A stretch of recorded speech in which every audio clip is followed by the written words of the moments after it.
আমরা যখন এই উদ্যোগটা নেই, এই মূলত উদ্যোগটা নিচ্ছে হচ্ছে কর্পোরাল সুজনী এবং আমাদের স্টাফ যে দুইজনের সমন্বয়ে একটা সিদ্ধান্ত নিয়ে।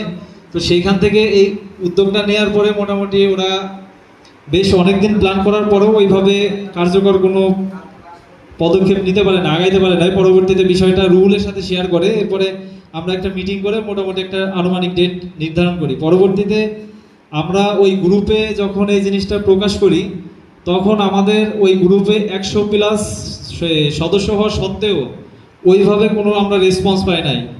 কেউ বলবে যে হ্যাঁ আমরা আমাদের আগ্রহ আছে, আমরা প্রোগ্রাম করতে চাই, বা এরকম আসলে রেসপন্স পাই নাই। সবাই মেসেজ সিন করে কিন্তু ওইভাবে কেউ রেসপন্স করে না। আসলে হ্যাঁ না একটা কিছু তো বলা উচিত ছিল। যাই হোক, যেহেতু আমরা ক্যাডেট, তো সব মিলে পরবর্তীতে মোটামুটি আমরা যে সংখ্যা পাইছি এটা প্রথমে আশা করি নাই, এটা সত্য কথা।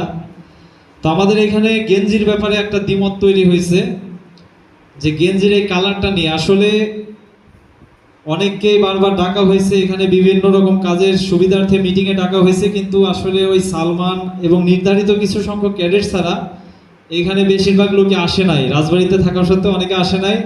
পরবর্তীতে যারা এখানে হাজির ছিল, নিয়মিত বিভিন্ন মিটিংয়ে আসছে, তাদের সিদ্ধান্তের উপর ভিত্তি করে এই কালো রংটা বেশিরভাগ লোক পছন্দ করছে বিধায় কালো রংটা নির্ধারণ করা হয়। এই কারণ অনেকেই ভাবতে পারেন যে হয়তোবা স্টাফজি অথবা রুহুল অথবা আমি অথবা সালমান যে কোনো একজনের ব্যক্তিগত মতামতে এটা হয়েছে, এরকম কোনো কিছুই না। আমি ব্যক্তিগতভাবে কালো রং এতটা পছন্দ করি না, কিন্তু সম্মিলিতভাবে মতামত হয়েছে বিধায় কালো রং সিলেকশন করা হয়েছে। তো এই ব্যাপারটা নিয়ে দয়া করে কেউ মনের মধ্যে কোনো কষ্ট রাখেন না। ভবিষ্যতে আবার যখন কোনো অনুষ্ঠান করা হবে নিজ থেকে আগে আসবেন এবং যে কালার করলে ভালো হয় আগে থেকে মতামত দিবেন, এতে সুবিধা হবে। এই গ্রুপটা আমাদের অনুষ্ঠান শেষ হয়ে যাওয়ার পরেও আমরা ওপেন রাখবো। এই গ্রুপে শুধুমাত্র এই সরকারি কলেজের এক্স ক্যাডেট এবং রানিং ক্যাডেট যারা, তাদেরকে অ্যাড করবেন আপনারা সবাই। এ ব্যতীত আদার্স কোনো লোককে অ্যাড করার দরকার নাই। যেমন অনেকে বিএনসিসিতে ভর্তি হওয়ার জন্য ফর্ম নিবে, তাদেরকে দয়া করে এই গ্রুপে অ্যাড করবেন না। যখন তারা ক্যাডেট হবে তখন তাদেরকে অ্যাড করবেন। এই গ্রুপটা মূলত হচ্ছে এক্স এবং রানিং ক্যাডেটদের। যারা ফর্ম নিছে ক্যাডেট হইতে পারবে না তাদেরকে এখানে এই গ্রুপে অ্যাড করার দরকার নাই। আমাদের টাকার পরিমাণটা স্টাফজি মোটামুটি কম নির্ধারণ করছিলেন বিধায় মোটামুটি একটা সংখ্যক আমরা এই অনুষ্ঠানে অংশগ্রহণ করছি। আসলে এত অল্প টাকার মধ্যে অনুষ্ঠানটা উঠানো সম্ভব হবে এটা আমরা কল্পনাও করি নাই। স্টাফজিকে বলছিলাম বারবার করে আরও কিছু টাকা বাড়ানোর জন্য, কিন্তু স্টাফজি বলছে না, হয়ে যাবে। আল্লাহর রহমতে স্টাফজির সার্বিক সহযোগিতায় সব কিছু ভালোভাবে হয়ে গেছে, আশা করি হয়ে যাবে। কিছু ঘাটতি আছে, ওইটা প্লাটুন থেকে আশা করি আমরা আমির স্যার বহন করবেন ইনশাআল্লাহ। আমাদের রাজবাড়ী সরকারি কলেজ বিএনসিসি প্লাটুনের একটা ঐতিহ্য আছে, সেটা হচ্ছে আমাদের প্লাটুন থেকে প্রত্যেক ব্যাচে মিনিমাম 5 থেকে 7 জনের বেশি অধিক চাকরি হয়, বাংলাদেশ সেনাবাহিনীতে চাকরি হয়। এখন ক্যাডেট নিয়োগের সময় এই জিনিসটা একটু মাথায় রাখবেন দয়া করে। আনফিট কোনো পোলাপান বিএনসিসিতে ভর্তি করবেন না। আনফিট বলতে সেনাবাহিনীর মেডিকেল সম্পর্কে আপনাদের ধারণা আছে, এখন অমুক আমার ভাই তমুক আমার এই সব জিনিস বিবেচনা করে দয়া করে কেউ বিএনসিসিতে লোক ভর্তি করবেন না। 2013, 14, 15, 16 এর মানে আমরা 16, 17, 18 তিনটা ব্যাচ আমরা বেশ কয়েকজন ছেলে ছিলাম, আমরা মোটামুটি বাছাই করে নিছি। পরবর্তীতে কিছুদিন মাঝখানে 2-1 বছর আগে কিছুদিন ক্যাডেট দেখছি, এরা রাস্তাঘাটে প্রোগ্রাম করলে তাদের যে অ্যাক্টিভিটিস ওটা দেখলে মোটামুটি আমাদেরই মাথার মধ্যে একটা অন্যরকম কাজ করে। যাই হোক, সেই জায়গা থেকে উঠে আসছেন, ধন্যবাদ। সালমানের নেতৃত্বে আশা করি ভবিষ্যতে আপনারা যে কোনো প্রোগ্রামে গেলে নিজেদের ওয়েটটা বজায় রাখবেন। আপনারা যখন পোশাক পরে যান ওইখানে পুলিশ এবং আপনি কাঁধে কাঁধ রেখে কাজ করবেন। পুলিশের সাথে ওইভাবে টক্কর নেওয়ার দরকার নাই, সবাই ওটা পারবেন না। যাই হোক, কিন্তু কাঁধে কাঁধ মিলায় যাতে কাজ করতে পারেন ওই জিনিসটা নিজেদের মধ্যে ওই ওয়েটটা বজায় রেখেন। অহংকারী হওয়ার দরকার নাই।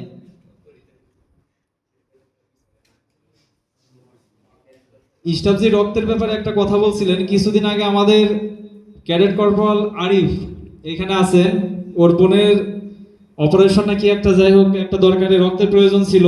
ও রক্তের গ্রুপটা খুবই রেয়ার হওয়ার কারণে ও কোথাও পাচ্ছিল না। পরবর্তীতে গ্রুপে 2-1 বার মেসেজ দিছে, আসলে দু একজন একটু নেগেটিভ কমেন্ট করছে, যাই হোক রিপ্লাই দিছে।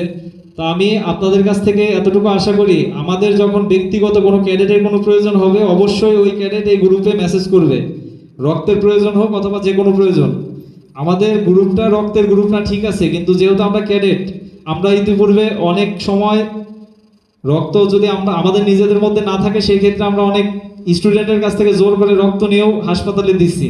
তো এখন আমরা সবাই এই গ্রুপে আছি 100-150-র উপরে লোক। আমাদের এখানে যদি ব্যক্তিগত কারো পারিবারিক বা যে কোনো আত্মীয় স্বজনের প্রয়োজন হয়, কোথাও না পান রক্তের অনেক গ্রুপ আছে, সেগুলোতে না পাইলে অবশ্যই আপনারা এই গ্রুপে যোগাযোগ করবেন। আশা করি সবাই যদি রক্ত থাকে রক্ত দিয়ে হেল্প করবেন, না হলে উল্টাপাল্টা কেউ মন্তব্য করবেন না, কারণ সে এখানে একটা আশা নিয়েই পোস্টটা করছে যে আমার এখানে বিএনসিসির ভাই আছে এতগুলা, হয়তোবা কেউ না কেউ আমাকে রক্ত দিয়ে সাহায্য করবে। পরবর্তীতে আমাদেরই একজন ক্যাডেট আরিফের বোনকে সম্ভবত রক্ত দেওয়ার জন্য রেডি ছিল, রক্ত লাগছে কিনা আমার জানা নাই।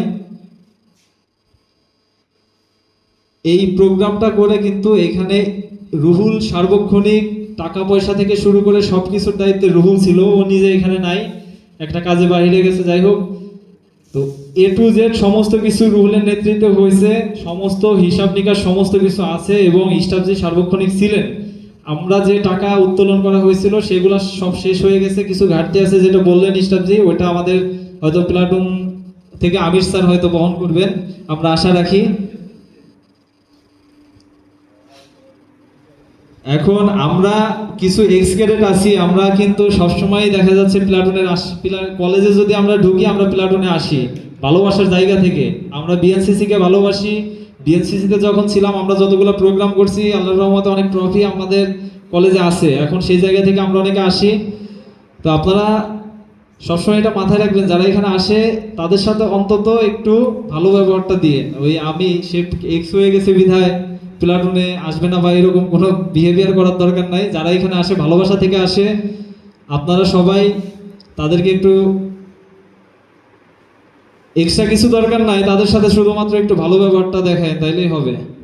আর তারাই এই প্রতিষ্ঠানকে ভালোবাসে বিধায় এখানে আসে, এবং যতদিন এই প্রতিষ্ঠান থাকবে, যারা যারা এই প্লাটুনকে ভালোবাসে তারা অবশ্যই আসবে এখানে, এতে কোনো স্বার্থ নাই। এখন আমি বিনীতভাবে অনুরোধ করবো